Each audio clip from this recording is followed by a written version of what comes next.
Good evening, everyone. Welcome to the session on Appreciating Poetry by Mr. Rajeevan Karal. Mr. Karal is a teacher and teacher trainer who is never tired of learning new things despite his 47 years experience in teaching at school and university levels. After teaching for nearly 2 decades at the English and Foreign Languages University, he moved to the publishing industry. He's an author of many books used for teaching English to learners at school and college level. Dear sir, we welcome you to the session and request you to take this forward. Thank you. Thank you, Nidhi. And hello, everyone. Welcome to this webinar on the teaching of poetry. I'm told that there are people logging in from different parts of India and from different parts of the world. Welcome to every one of you. As part of this exercise, he has already joined. I didn't know. As part of this exercise, many of you were asked to send in your questions if you have any that you would like to ask.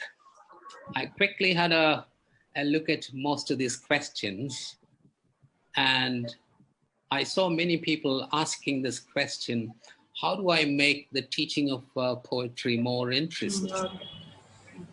Obviously, something is not going right in the classroom. I saw a few people saying that my children don't seem to be enjoying the learning of poetry and doesn't enjoy the teaching of poetry. Well, let's look at what this whole exercise is about. Just to give you a heads up, I'm going to look at these three things. What is special about poetry? We know that poetry is different from prose. It's another form of literature, but there is something special about it. We also want to look at how do we help learners to appreciate poetry, and I'll try and spend some time to look at how to develop the creative writing skills of school learners. Let's begin with the first question. What is special about poetry? Well, the obvious answer, poetry is not prose, so it's different. Well, it's different in a few ways. It's a play with language, connecting words in new ways and discovering ideas. Unlike the prosaic language, which is plain, simple language, poetry is not easy to understand in many cases because there's a lot of play with the language. What's wrong?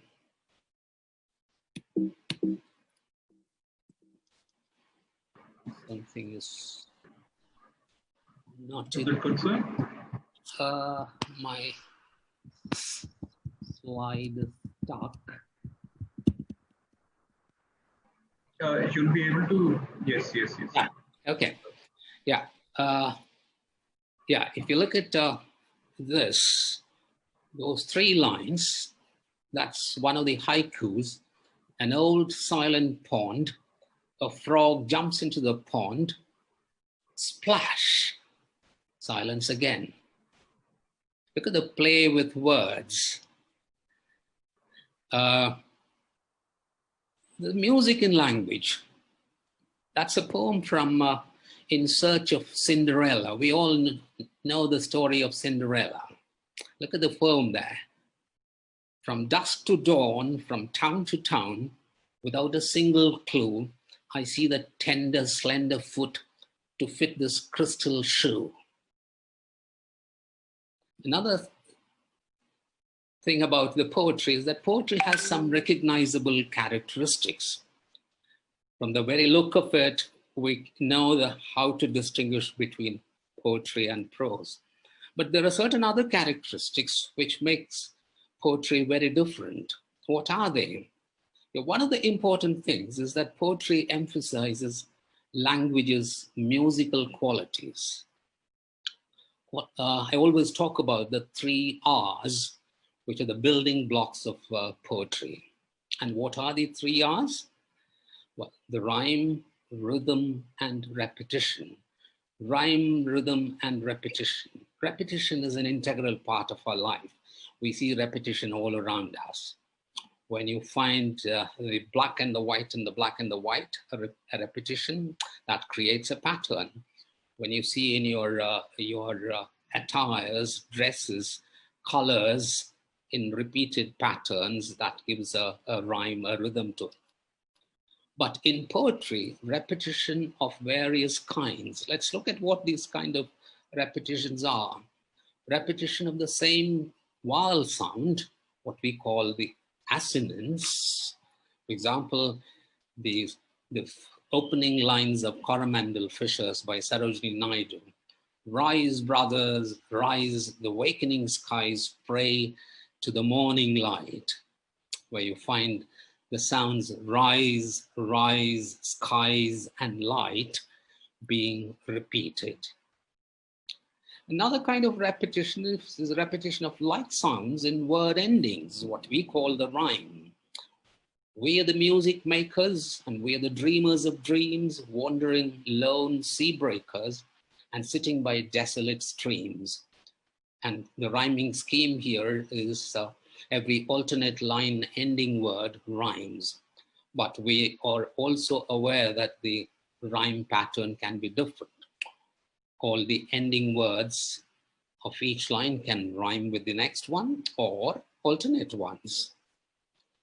Another kind of repetition that we see in poems is the repetition of like consonant sounds, what we call the consonants. I can't think of a better example than the Shakespeare's all's well that ends well, where the ending in the 3 words. A fourth kind, a repetition of like consonant sounds at the beginning of words, what you and I call the alliteration, which is very commonly seen in tongue twisters. So things like this: Peter Piper picked a peck of pickling pepper, or Betty bought some bitter butter, so she bought some better butter to put it in a bitter butter.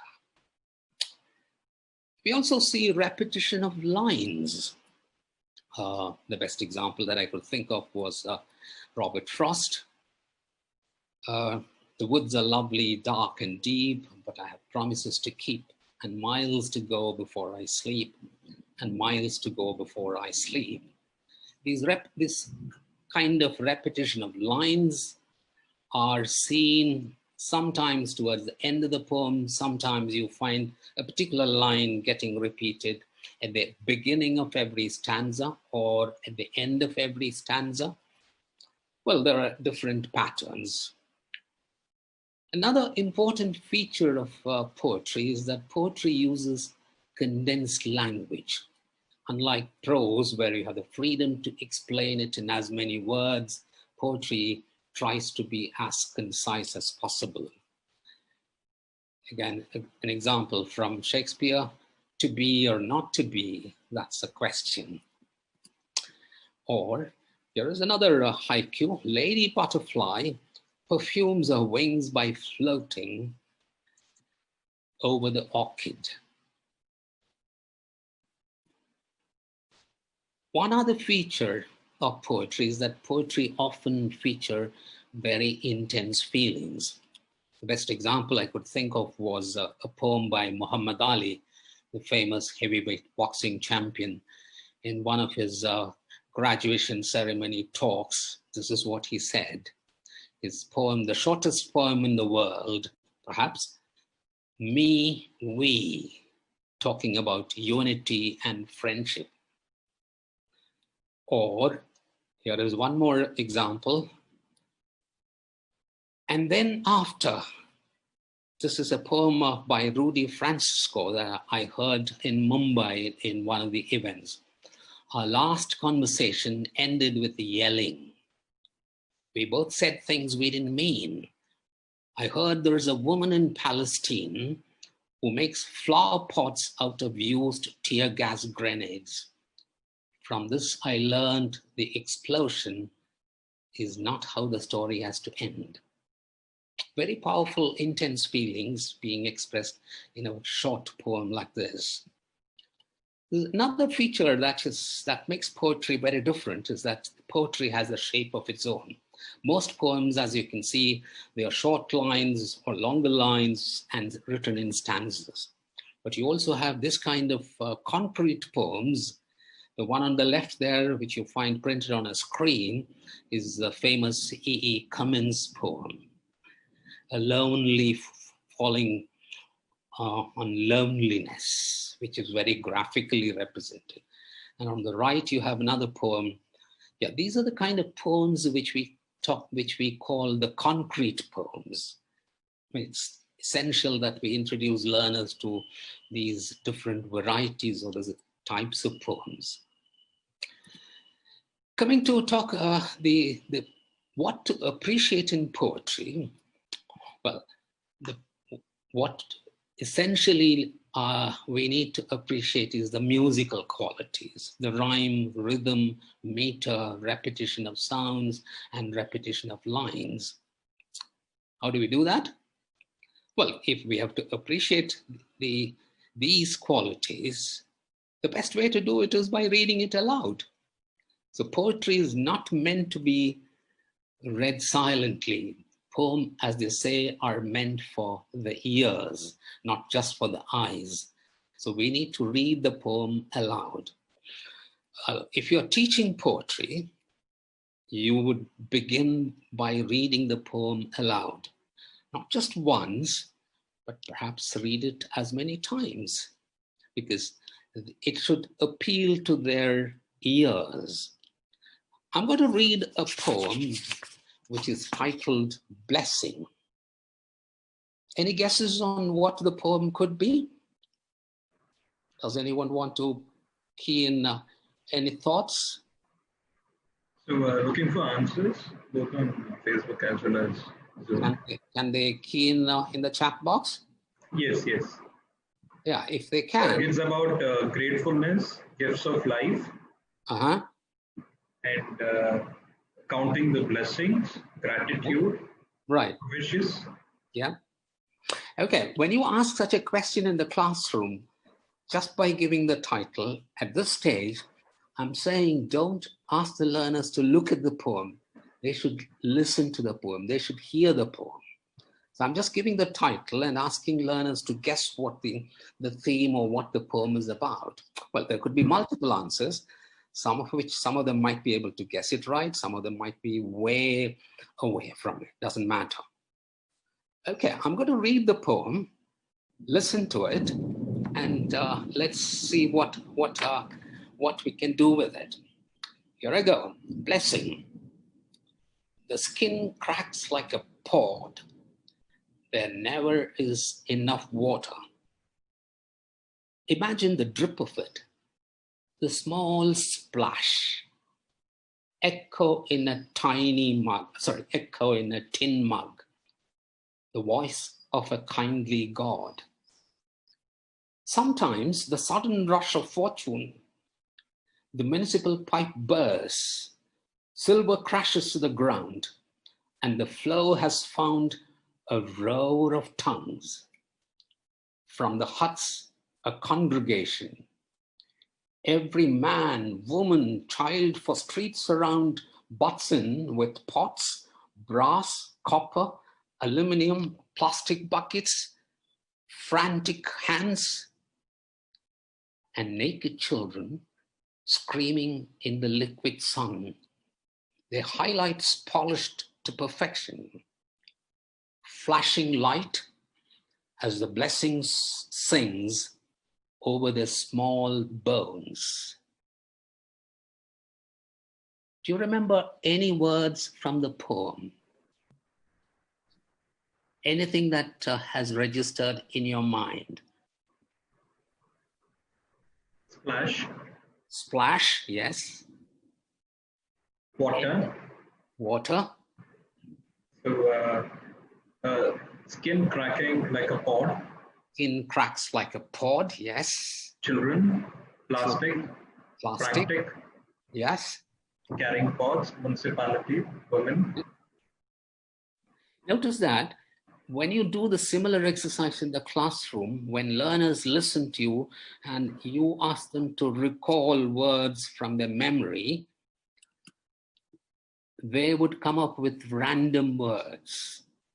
But the whole class collectively will come up with the whole list of words.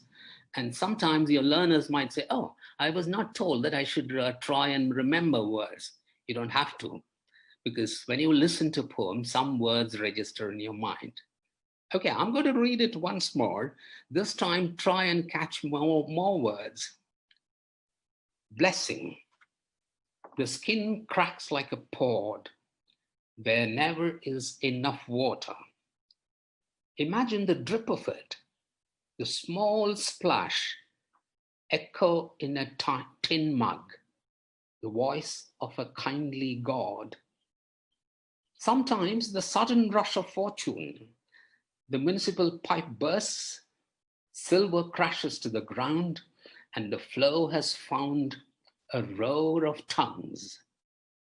From the huts, a congregation, every man, woman, child, for streets around butts in with pots, brass, copper, aluminum, plastic buckets, frantic hands, and naked children screaming in the liquid sun, their highlights polished perfection, flashing light as the blessing sings over the small bones. Do you remember more words this time? Does anyone remember more words? Yes, skin, pod, imagine, small, flesh, tin, mug, municipal pipe, Right. rows of tongue, echo, Yeah. liquid sun, voice of kindly God, silver, congregation. Does anyone God. remember the first line of the poem? What is the first line of the poem? The skin cracks The skin cracks like a pod. like a pod. Yes. And what's the second line?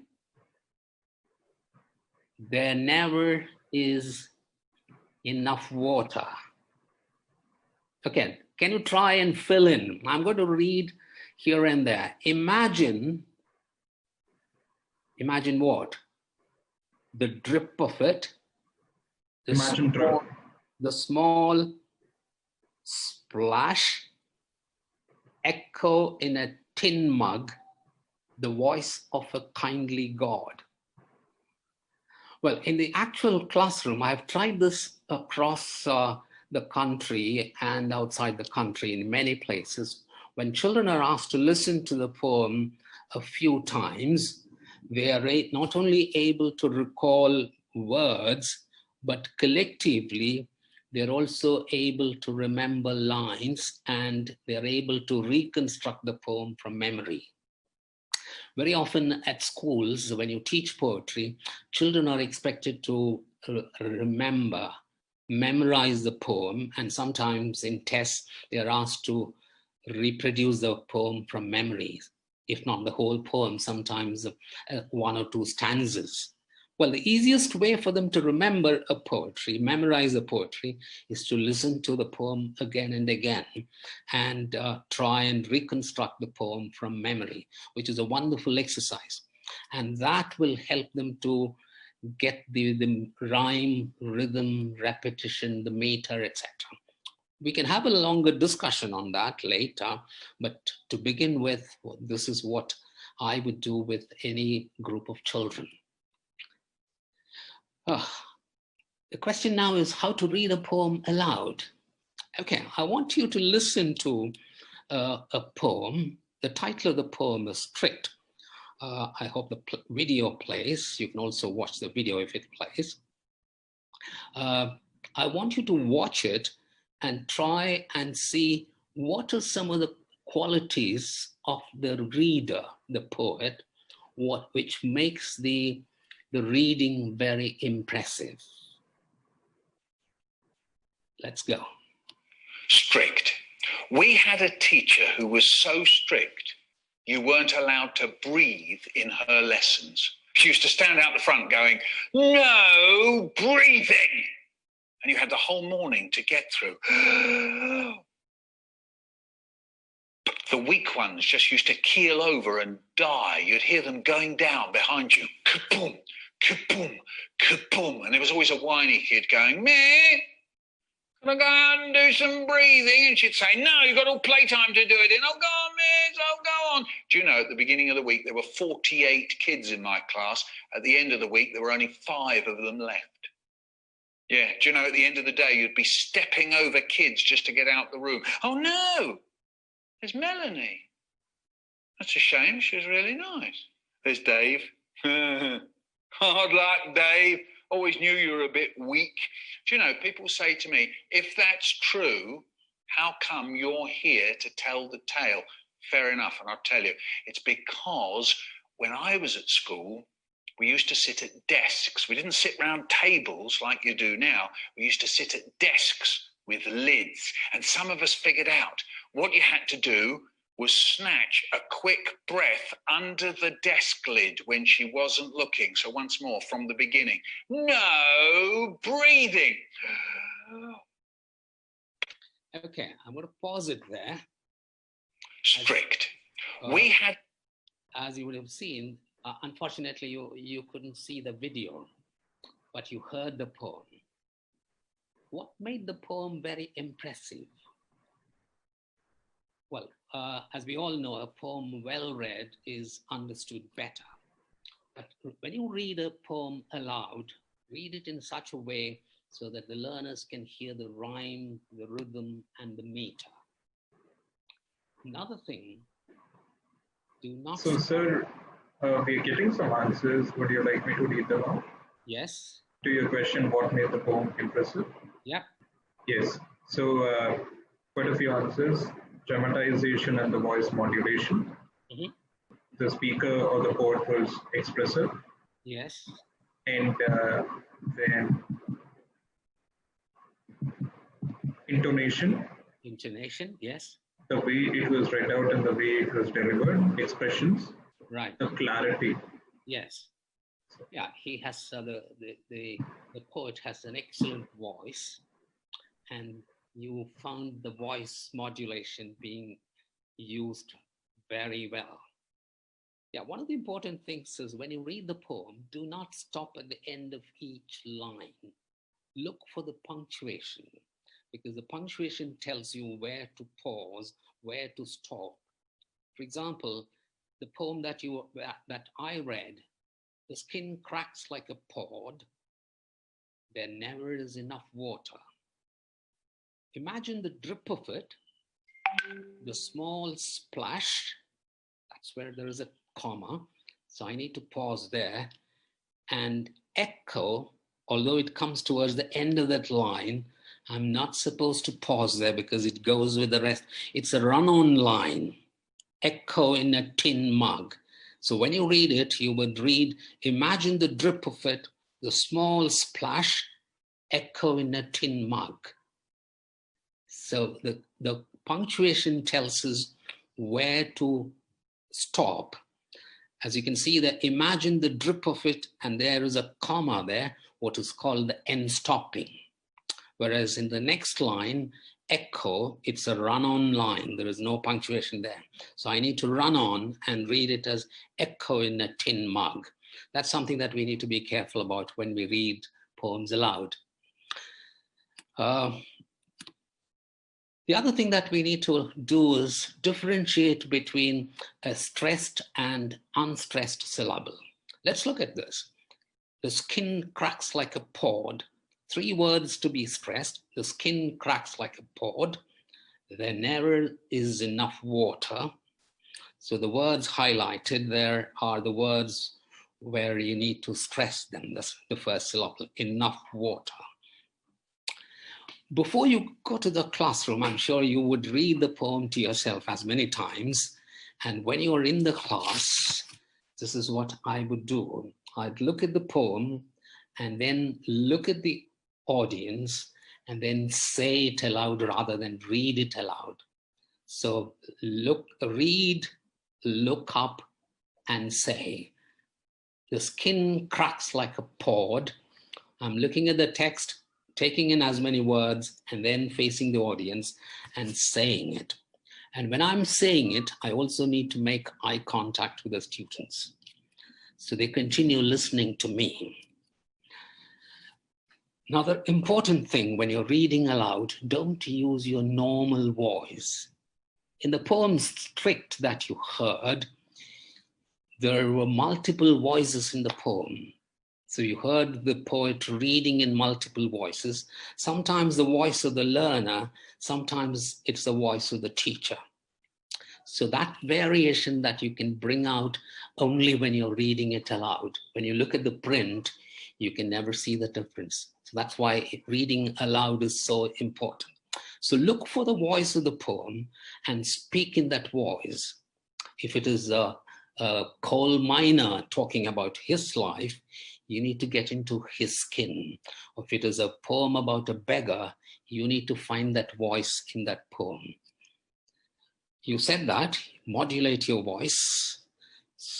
Another important thing, sometimes there are poems where there are multiple voices, like the one that you heard on Strict. So that's when you would want to collaborate with others when reading poems with more than one voice, so that the voices are distinctly heard. Obviously, that means a lot of training. If you have to train yourself in reading aloud, I'm stressing the word train yourself. Nobody's going to train you in reading aloud. You have to do that. How do you do that? Well, it happens over a period of time. If you think you're not good enough in reading aloud, you can always look for audio recorded versions of poems available. But if you're really interested in training yourself in reading aloud, I'm going to show you some of the sources which you can consult and listen to as many times and train yourself. Here are some of them. On YouTube, there are plenty of readings of poems by poets themselves. For example, Robert Frost, Sylvia Plath, and Emily Dickinson's poems. Most of those poems have been read and recorded and posted on YouTube. Listen to many of them. You also would like her to listen to poetry podcasts. I'm very fond of listening to podcasts on Spotify or on podcasts. These two applications, you may download one of them on Spotify. I'm very fond of listening to these two podcasts. One is Poetry I Like. Any number of poems read by authors themselves, poets themselves, and posted there. Wonderful readings. Another podcast that you would love to listen to is Poetry in Their Own Voices. Both are available on Spotify. Subscribe to it. You will get regular updates from them. Or try and listen to Griffin Poetry Awards on YouTube. The award winners, they read their own poems, and those readings are posted on YouTube. You can download any number of them and listen to and see how they read poems aloud. A few other sources. You could also listen to eminent poets.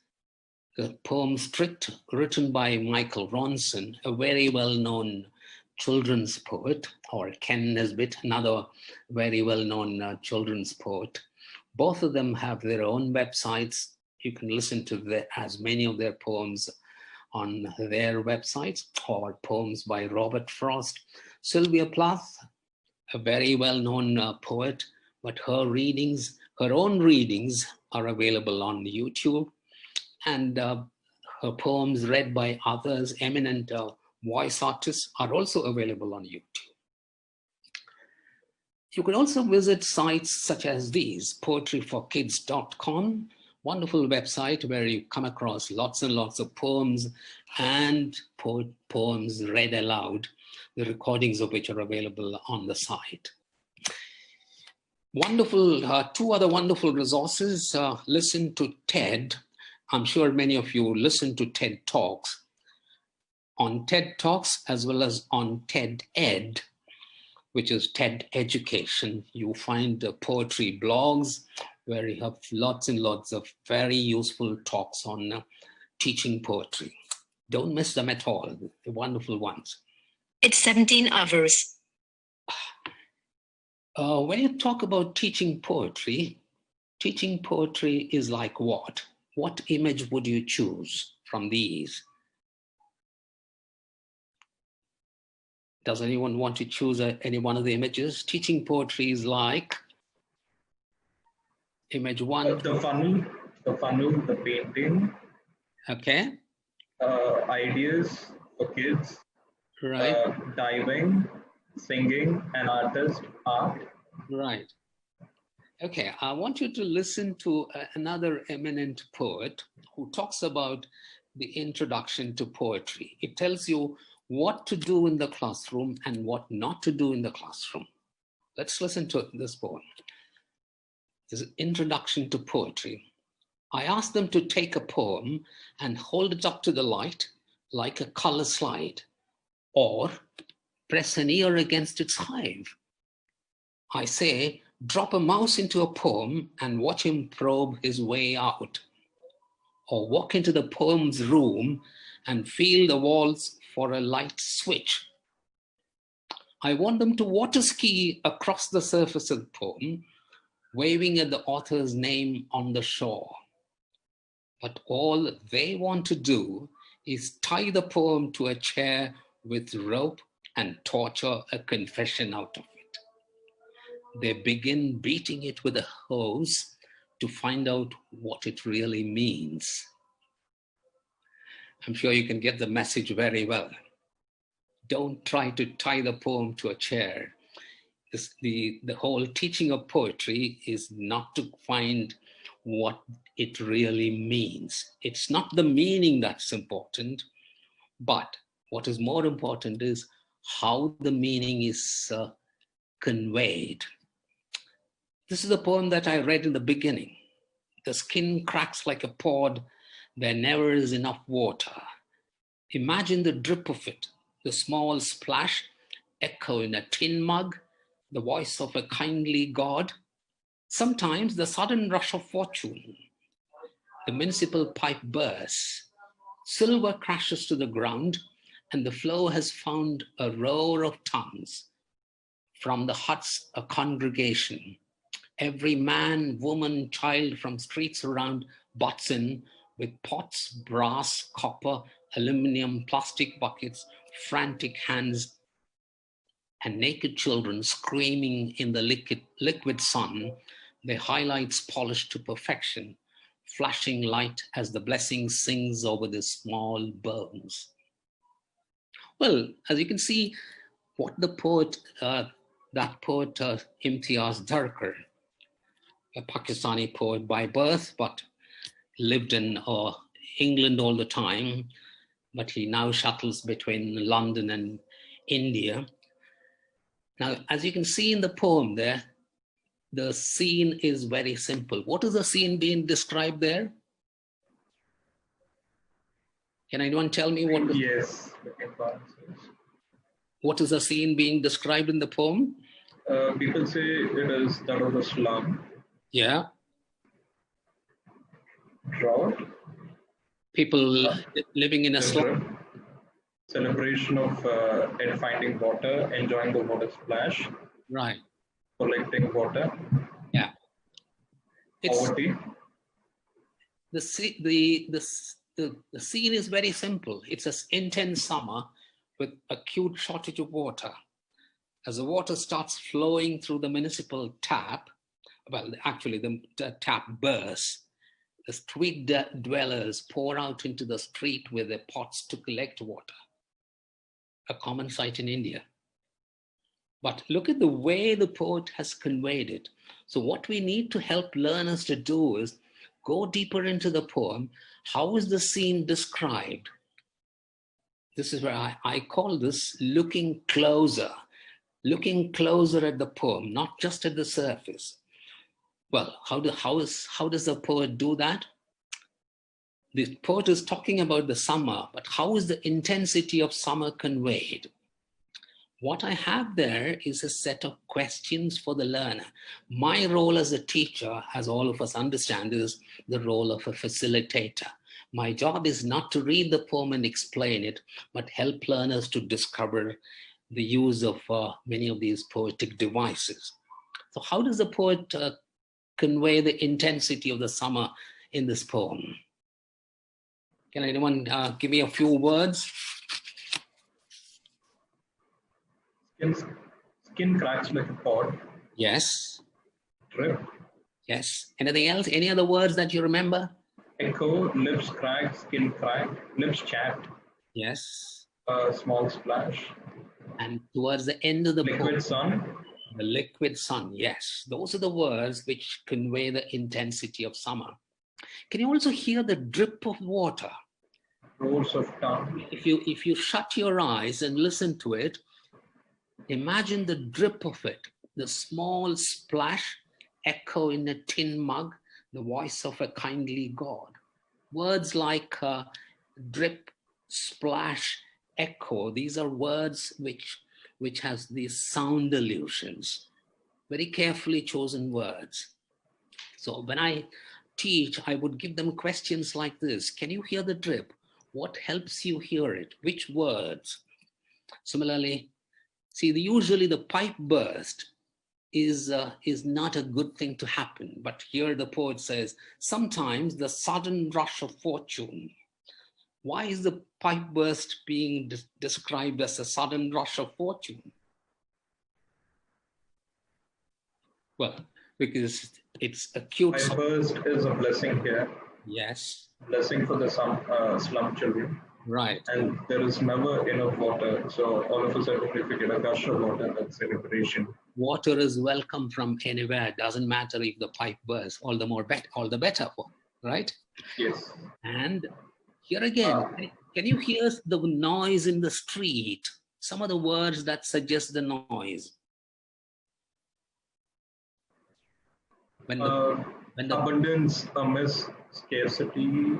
I think that is an answer for the previous question. You see the word crash, and you can also see the word roar of tongues. Crash. Yeah, and look at the use of the word congregation. Congregation usually means a gathering in a church, but here he's talking about huts. From the huts, a congregation in the street, a lot of people assembling there. So it's a kind of a religious practice for them to come to the street and collect water. But suddenly, because the pipe bursts, hundreds of people, men, women, children, pouring out into the streets with different kinds of containers. I also want you to look at the length of sentences. If you remember, look at the beginning part of it. The skin cracks like a pod.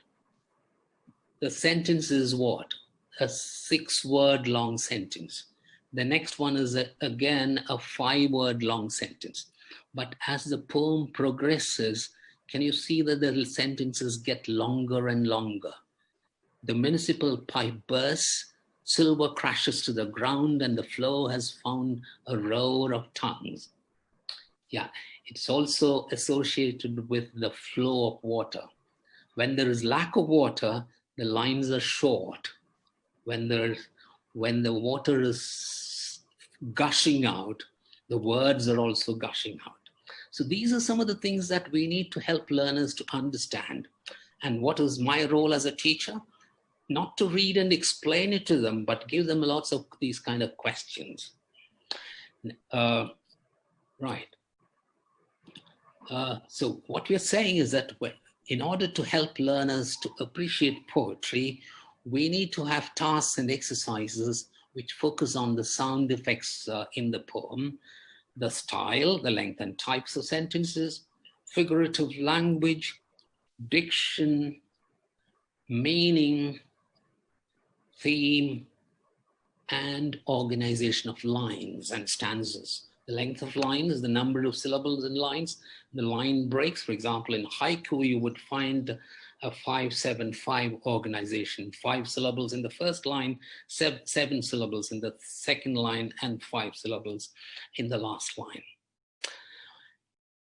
We also need to help learners to go beyond the poem and develop in them a love for poetry.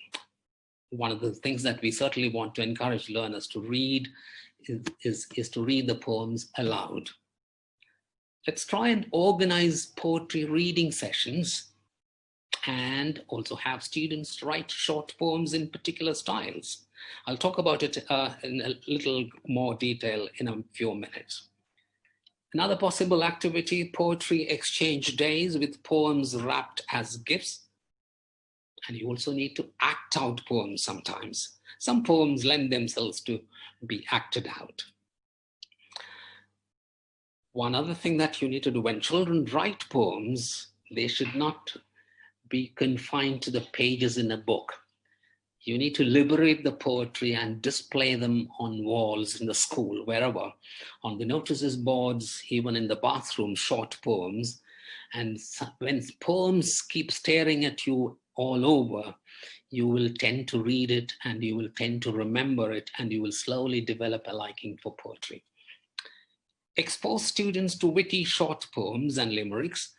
Also encourage learners to create poetry bookmarks like this. Each bookmark has a short little poem written on it with the poet's picture there. If you can complete this poem with the rhyming word, there once was a tiger, terrible and tough, who said, I don't think tigers are stylish. Can you give me a word? A rhyming word? A word that rhymes with tough. There once was a tiger, terrible and tough, who said, I don't think tigers are stylish. Yeah? Enough. Enough. Okay, they put on only orange and stripes of fears. Fine, fancy fashion is that they mostly. Well, that's a small exercise for learners to find the rhyming words. Yeah, those are the original words. I hope you know that there is now something called a rhyming dictionary available for children who want to write poems. If they're looking for rhyming words, there are rhyming dictionaries available today. Try this. I'd rather be a teacher than a cheater. I'd rather be a cook than a crook. Can you complete the next 2 lines? I'd rather be give me 2 rhyming words. So while we get the answers, there is a question here, sir. Should poems always rhyme? Yes. Can you give me 2 words to complete those last 2 lines? I'd rather be a dash than a dash. Yeah, when you give this kind of exercise to children, they come up with as many. Well, what you could probably do in the classroom is ask a group of children, a group of 6 children to sit down together. Each one completes the 2 lines. I'd rather be a dash than a dash. And then so the answer here from Ms. Seema Huda is lawyer than a liar. Lawyer than a liar, yes. Yeah. Teacher than a preacher. Teacher than a preacher, yes. So if than a crook. If children can sit together and write 1 line each and ask them to put the lines together and create a poem of their own. Yeah, they need to be asked to do that kind of collaborative works. I'll leave you with a couple of poems because very often teachers ask children to write poems, but they need to know that writing poetry doesn't come very naturally to every child. It's not an easy thing at all. Here is what a well-known poet talks about, Langston Hughes. The instructor said, go home and write a page tonight and let the page come out of you. Then it'll be true. I wonder if it's that simple. Well, the poem is a little longer, but I just extracted that little bit. Yeah, poetry writing is not easy. Also, we need to understand that not every child can write a poem. There are some children who have a taste for writing poetry. It depends on what kind of intelligence they come with. If their linguistic intelligence is dominant, I'm sure many of them would want to attempt writing poems. Here's one more, The Trash Can. This is great. I just wrote 2 poems I didn't like. There is trash can on this computer. I just moved the poems over and dropped them onto the trash can. They're gone forever. No paper, no sound, no fury, no placenta, and then just a clean screen awaits you. It's always better to reject yourself before the editors do. Yeah, when you write poems, it's never the best in your first round. You need to write drafts after drafts after drafts, and then reject some of the drafts. Sometimes you reject the entire poem and you never get anywhere. So it's not an easy exercise, writing poetry. One of the things that you need to encourage children to do is to listen to the poets talking about writing poetry, which are available online.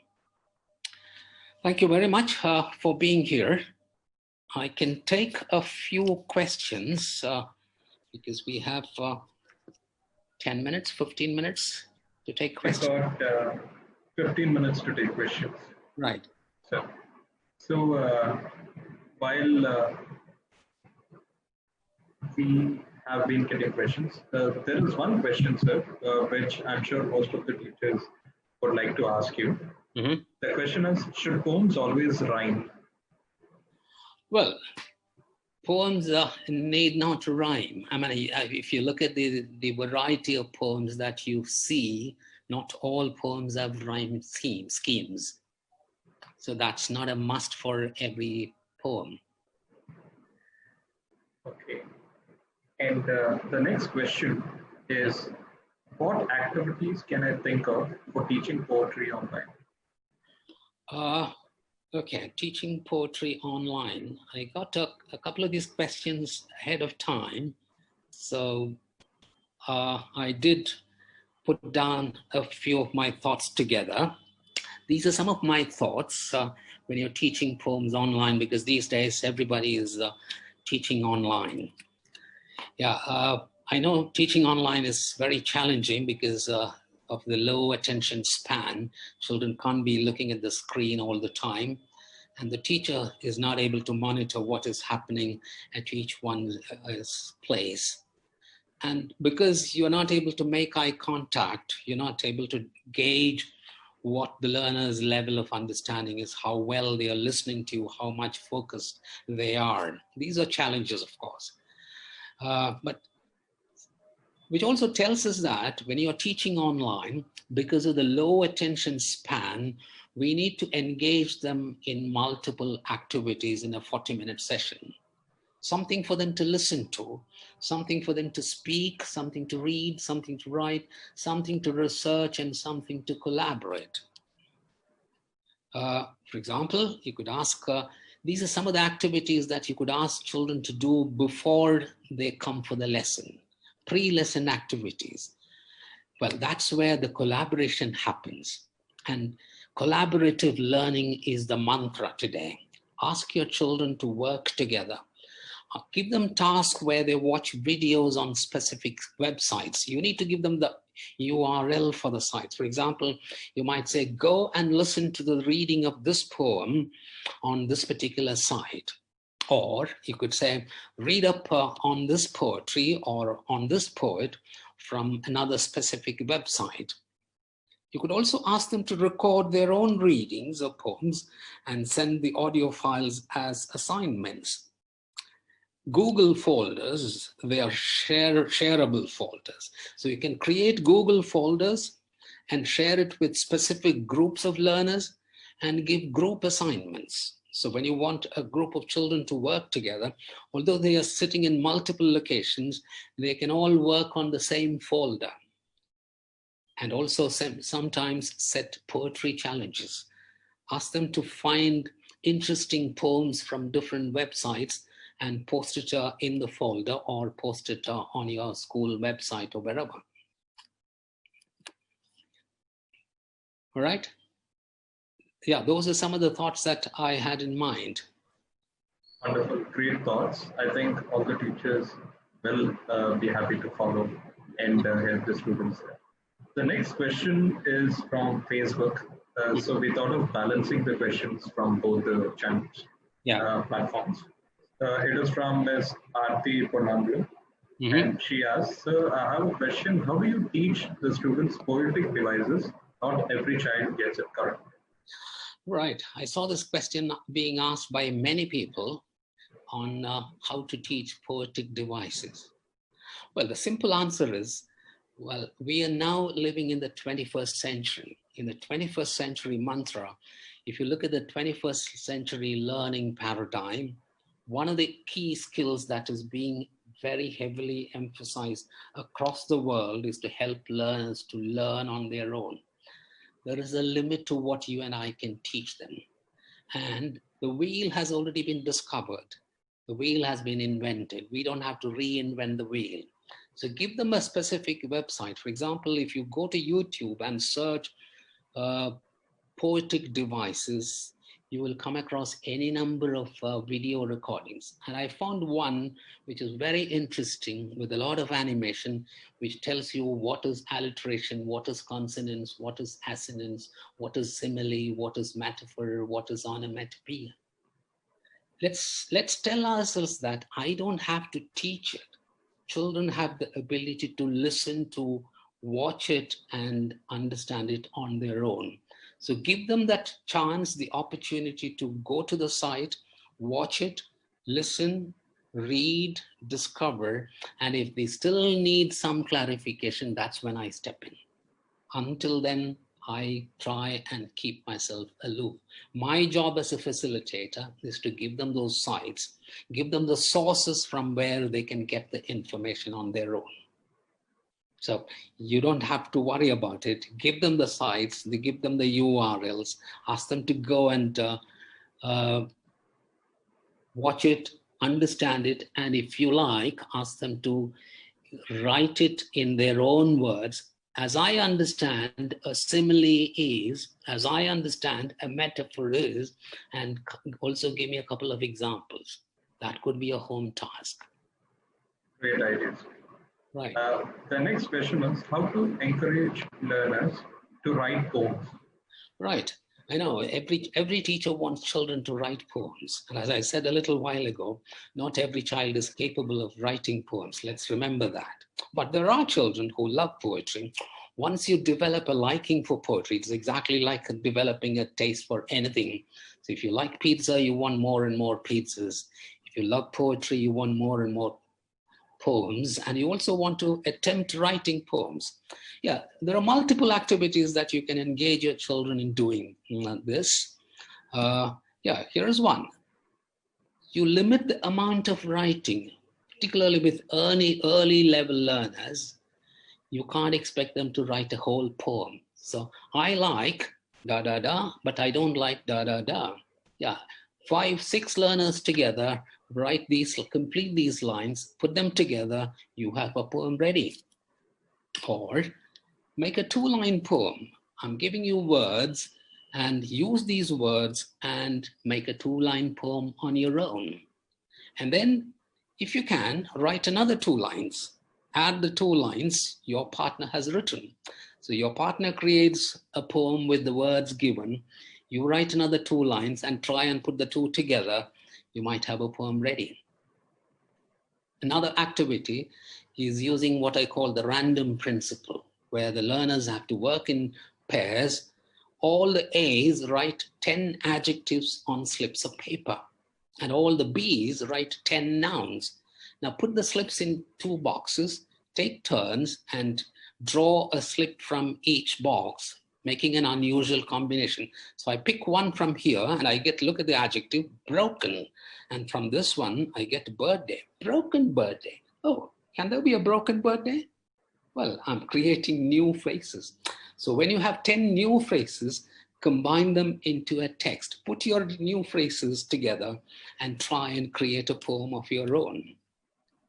Here is another one, using the association principle. You need to give them some kind of a stimuli to react to. For example, listen to a sequence of sounds and describe your feelings or tell a story. So maybe just give them some sounds. The rain, the sound of the rain falling, battering against the trees or battering against the roof.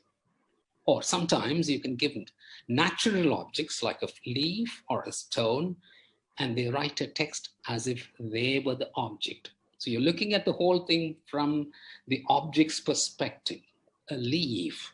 I found this poem, a wonderful poem written by a tiny little girl. You can see Flower by Gina. Please don't take me home with you. I might die and I'll never see you. Leave me outside for sunshine and rain. You might see me some other day. Such a wonderful poem.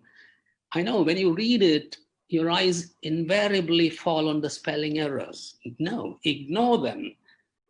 But you can get the message very clear. I might die. The child is saying, don't pluck me from the plant. Such a wonderful poem. So you need to give them some kind of a trigger. Another activity, divergent thinking. Working with 5 partners, write as many words as you can think of related to, let's say, fish. Then draw the outline of a fish and write those words inside the outline. Well, these are what we call the concrete poems. So the words within the shape of a fish look like the shape of a fish. You may use your color pencils and then write a poem using the words and draw another outline and write the poem in it. So that's one way of creating the visual poetry. Good exercise is alphabetical verbs, beginning with every letter of the English alphabet. A, and the next verb has to be another verb beginning with the same letter. A, admitted. B, brought. C, curried. D, drank the juice. E, exchanged. Continue now and take it right up to the end of it. Or small little poems like this. A pink lump, a small blob, a fast runner, a tail turner, a greedy eater. You can encourage them to add more and more to it. Try and complete these lines. Give them 2 lines. Left alone waiting for the school bus, looking at big buses bustling by. Okay, now you can visualize the whole scene and try and add a few more lines. Another visual poetry. Shh. When you shush people. Shh. When in the library. Shh. When grandma's having tea. You don't have to give the entire poem. Give them 3 lines and ask them to come up with more and more lines. Or show them these possibilities that poetry need not look in the form of stanzas. They can also be concrete poems like this. The sun is hot. I'm sure you have heard about prose poetry, poetry written in the form of prose today. If you haven't, please do go to Google and search and read prose poetry. Introduce your learners to read to those varieties of poems. These are some of the few activities that I could quickly think of. Right. Thank you so much, sir. That was really insightful. And I think this is going to build in a trend of poetry with all the teachers and the students too. The last question, I think, due to the paucity of time, this should be the last question that we take. How to interpret poems? Right. Again, got this question ahead of time. Well, I have put together a few of the pointers when you discuss the poem in the classroom. Some of the things that you would certainly want to answer are things like these. 1, what is the theme of the poem? Is there any background information that would help in understanding the poem better? Yeah, some poems require background information. For example, if you're teaching a Sylvia Plath's poem, you need to understand where she comes from, meaning not the country, but what kind of life she had. As all of us know, Sylvia Plath, committed suicide very early at the age of 30, and she was going through depression. And many of her poems, for example, the poem Daddy is an autobiographical poem. So if you have some background information, you understand the poem better. Ask yourselves, do I need to give children some background information? You don't have to give it to them. But as I said earlier, give them the URL of the website or the talk or the video and ask them to go and listen to on their own. Find out the voice in the poem. How many voices are there in the poem? Is it one single voice or are there multiple voices? What is the nature and the tone of the poem? For example, Robert Frost's the famous poem, stopping by woods on a snowy evening. Well, we know that there is a lot of mystery in it. So what is the tone? The tone of the mystery. How does the poet create that? Is there anything unusual about the line breaks in the poem? Like the one that I showed you, you found that the line breaks are not even. When you talk about the water coming out in a trickle, the words also trickle. But when the water gushes out, the words gushes out. So those are things that children are going to miss unless we draw their attention to. Is there anything special about the length of the sentences? Is there anything special about the punctuation? Why is it that you don't find the usual kind of punctuation in modern poems where you find a comma or a semicolon at the end of the line? Sometimes you saw the poem there, some lines are run-on lines. So what is special about it? Does this have anything to do about the poet's own experience? Is this poem biographical or is it something very general? So if you can have answers to some of these, you don't have to give the answers, but these are pointers for learners to look at the poem with a different pair of eyes. That's it. Yes. So thank you very much. Thank you all for being on this webinar. thank you so much, sir. Thank you so much. And let's say how enthralled the people here are. I'm not a poet, but if I were a poet, I would have thanked you in a rhyme. But thank you so much for being with us. And to all the 550 participants who attended on the two platforms together, we would like to thank you all. And we'd also like to wish all of you a happy weekend. And also, please stay safe. That's something that we would like to stress on. Please stay safe. And take good care of yourselves. Yes. Thank you so much. Thank you very much.